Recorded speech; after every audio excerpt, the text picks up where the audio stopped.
Hey folks, welcome to episode 2 of Behind the Play, where I take a look at some of the cool plays coming out of Counter-Strike Global Offensive, whether that be unique tactics or teams that have mastered defaults or just really cool strategy that I'm seeing in the game. If you want a further explanation about what this series is, please do go check episode 1, which I released not so long ago, where I actually took a look at a really cool tactic that LeeWorez did at the E-League Major that kind of flew under the radar because they didn't advance past the group stage and so many other crazy things happened in that particular game the play came from and just throughout the tournament in general. So definitely check out episode 1 to get a better introduction to the series, as well as just to see some really cool tactics over on Cash that LeeWorez was putting together underneath Zeus's direction as a coach.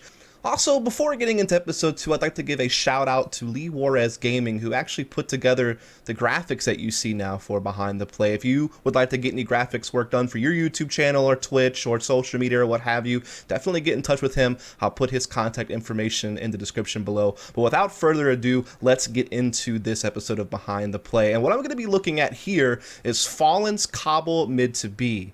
And basically, this is a tactic that Fallen apparently came up with on the fly during a match against Envious on Cobblestone at the first tournament that 5 of Luminosity played at, whenever they brought in FNX and Taco, playing, of course, alongside Fallen, Cold, and Fur. And this was, of course, the FACEIT Stage 3 finals at DreamHack Winter at the very end of 2015, where everyone will remember that they opened the tournament in rough shape, had that 16-0 loss to Fnatic on Dust 2, but then they wound up going through the entire tournament, just putting up great performances and actually making it all the way to the finals to play a rematch against Fnatic, that they ultimately lost. Really solid second place finish, though, for their debut tournament. And so this was one of the plays that came up in that tournament for them. Now, they ultimately lost this map on Cobblestone, but it was a really cool tactic, and so I really wanted to highlight it because this is an oldie but goodie, but as you'll see in this video, it's something that has made a resurgence. We actually saw LeeWorez, once again, with Zeus as a coach, who was obviously very familiar with this play since he was on Luminosity as a coach when Fallen came up with this, actually brought it back for LeeWorez in the IEM Katowice 2017 qualifiers, which unfortunately LeeWorez didn't qualify for, but again, it was just a really cool play that I saw, and people may have seen it around on the Reddit because, you know, I was commentating the game and I had kind of a nerdgasm about the play whenever I saw it happen live. So I just kind of wanted to take you through how this play came to be and how we're seeing it make a comeback and how it can still be effective today in Counter-Strike. But before I get into the use of it by Fallen, there's got to be some context put here. And this actually goes back to something that Virtus Pro was doing on the A-bomb side on Cobblestone towards the middle of 2015. So give or take about 4 to 6 months before Fallen makes this on-the-fly call in that Luminosity versus Envious match I was talking about. And I actually did a video on this in one of my pilot episodes of Behind the Play. It was called the A Smoke Wall by Virtus Pro. You can definitely check that out on my YouTube, but I'll bring up an image here really quick to show you what I'm talking about. So in this image, you can actually see a smoke wall being used on the A bomb site. And essentially what VP was using this for was to just further isolate the A bomb site on one of their own A executes. So if you look at the box I drew there in purple, and the 2 red X's I put, those are the 2 common smokes that you see thrown on the A bomb site during an A execute on Cobblestone. Just one by the door and one on the balcony. You use that to cut off rotations, and so that purple box basically is cut out of the picture when you put those 2 smokes down and you're attacking the A bomb site. However, the smoke wall that VP was using here in the middle of 2015 isolates more, right? It even cuts off players trying to get vision on the A-bomb site from mid-slope, or if they jump out the balcony, they're not able to see in right away. Even if you push door, you're still not really able to see into the A-bomb site right away either. So it just makes it even more difficult to get vision on the A-bomb site when VP was attacking the site. And it just was a new way of attacking A, basically. But the point is that what you're going to see is that other people have taken these smokes and they've used them for another purpose. And it has the added effect of looking like 2 different things now because of that. Because people may know that VP have done this before to attack A, and now people are using it to come up mid-slope and attack the B-bomb site, it can disguise itself. You know, it makes it maybe a little bit harder to read because you're not quite sure what the intended use of these smokes are when you first see them thrown. So it's just really cool stuff, and so I kind of wanted to bring attention to that just to set some context that people had seen these smokes before, basically. And I think Fallen on the fly kind of used them to do what he did against Envious in that FACEIT Stage 3 tournament, which we'll take a look at now. So now we're in game in this matchup between Envious and Luminosity at the FACEIT Stage 3 finals on a cobblestone here. And as you can see, this round starts off as just a default. You know, you have Cold and Fallen playing over here towards mid, Fallen looking for picks with the op to see if anyone's going to show any aggression. FNX is kind of floating around, playing a more passive rifling position. You have Taco and Fur playing towards B. Fur particularly liking to put pressure on the drop-down room. Taco usually kind of playing off the B platform, something he still does today for SK Gaming. And you can see, though, eventually it shifts into Cold, Fallen, and FNX looking to take control of the A halls. You know, using flashes to push players back and just, you know, start getting control of this area of the map. Meanwhile, Taco and Fur still maintaining presence over here at the B bombs. Like you see Taco putting a flash down, still putting pressure on the platform, just, you know, causing a presence here. Now, I'm going to pause this for a second because I actually had a conversation with Zeus, who was the coach of LG at this time and for a very long time, in fact, before he went on to be a player for Immortals for a short time and now, of course, a coach for Liquid.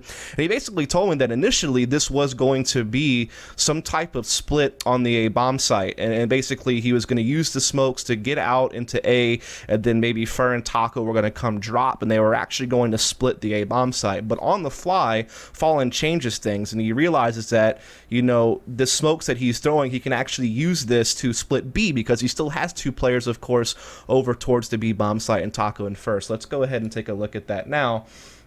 As we can see the rest of this round play out, you can see Fallen, FNX, and Cold lining up some smokes.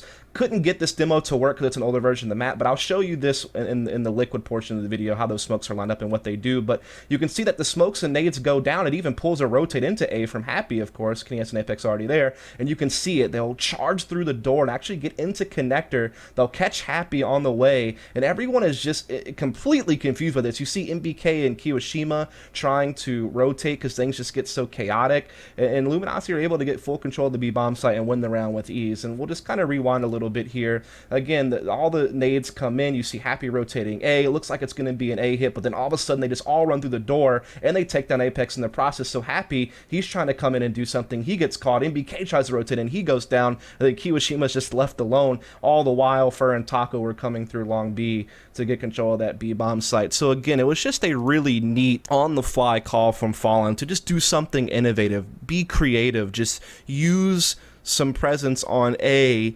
to illustrate what looks to be an A attack, and then just run through the door and split the B bomb site. Now, this doesn't quite use all of the smokes that VP used whenever they were doing their execute, but you can certainly see at least one of them was very similar. And they also put a smoke on the door, which is just a common smoke to use when you're attacking A. Again, kind of just selling the idea that you were going to be seeing an A execute, but that totally wasn't what it was. He pulled the wool over their eyes and came up with something really cool. But now this is all going to blend together into something that I saw Liquid do during the North American qualifiers for IEM Katowice 2017, where you're going to see the full VP smoke wall that you saw earlier, the image that I showed, you know, from the middle of 2015, which again, I did a whole video on that tactic if you wanted to take a look at it in one of my pilot episodes. But now we see this all kind of blend together underneath Zeus to come up with something even a little bit heavier on the attack on B from mid and long B at the same time. So now we're going to get into that. So now we're in game between Liquid and Immortals in the IEM Katowice qualifiers that I was talking about. And as you can see, Pimp, Nitro, and Elige are going to be looking to take control of A Hall. Stanislaw even floats over as well to kind of assist a little bit, just making sure no one's pushing middle.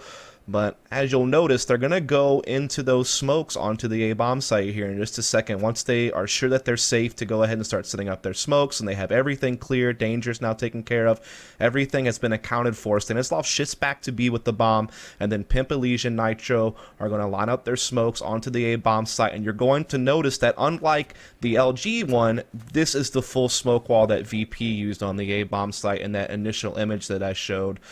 And so they are able to get up mid-slope with that. Look at this. Henny and Bolts are not able to get any vision on this. They're able to get through the door. This is an incredible B-bomb split here.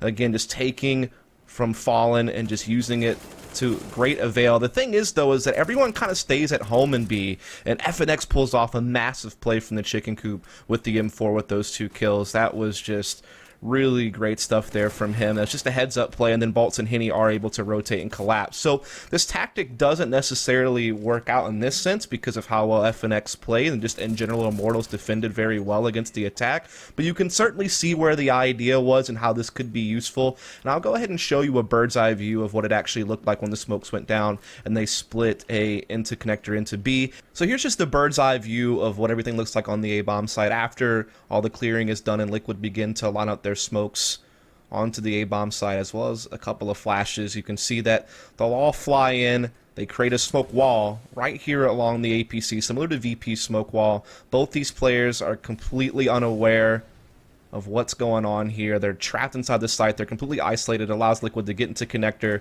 and set up a very dangerous B split that, once again, unfortunately doesn't work out thanks to a heads-up play from FNX. But now that you've seen how it kind of looks, I'll be able to show you how these smokes are actually lined up if you want to throw it into your own playbook. So just to kind of quickly show you how these smokes are lined up, I'm going to take a look at the POV of all the players involved in throwing smokes. If you want to get it really precise, again, just definitely download this demo off of HLTV or something.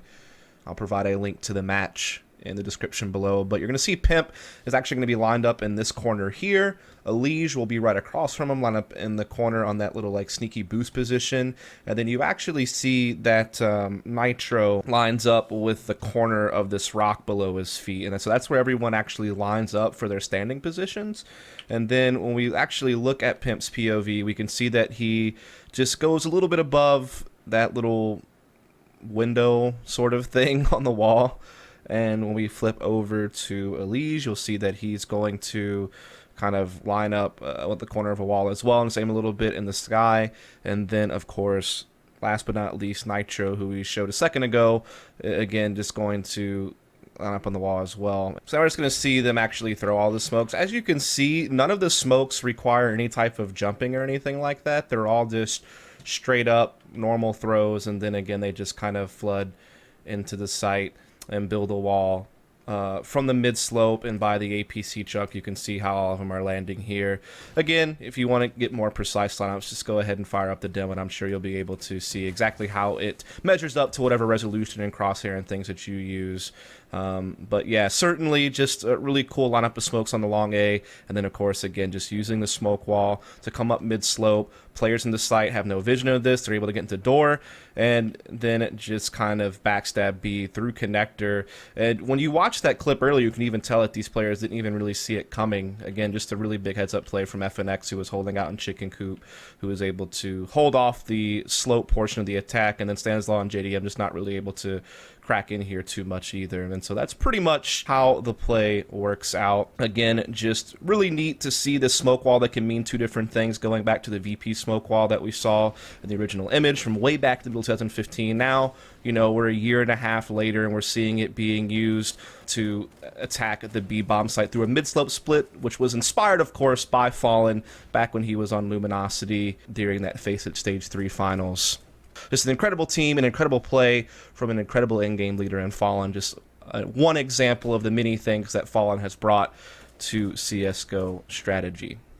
So folks, that does it for this episode of Behind the Play. Again, it's just really cool to follow how a tactic was pieced together over time across a pretty, long-term deal, right? I mean, this VP smoke wall comes up, a year and a half ago. Then about 6 months later, Fallen kind of uses it to do this mid-slope attack, but doesn't quite implement the exact same smokes that VP does, just maybe one or two of them.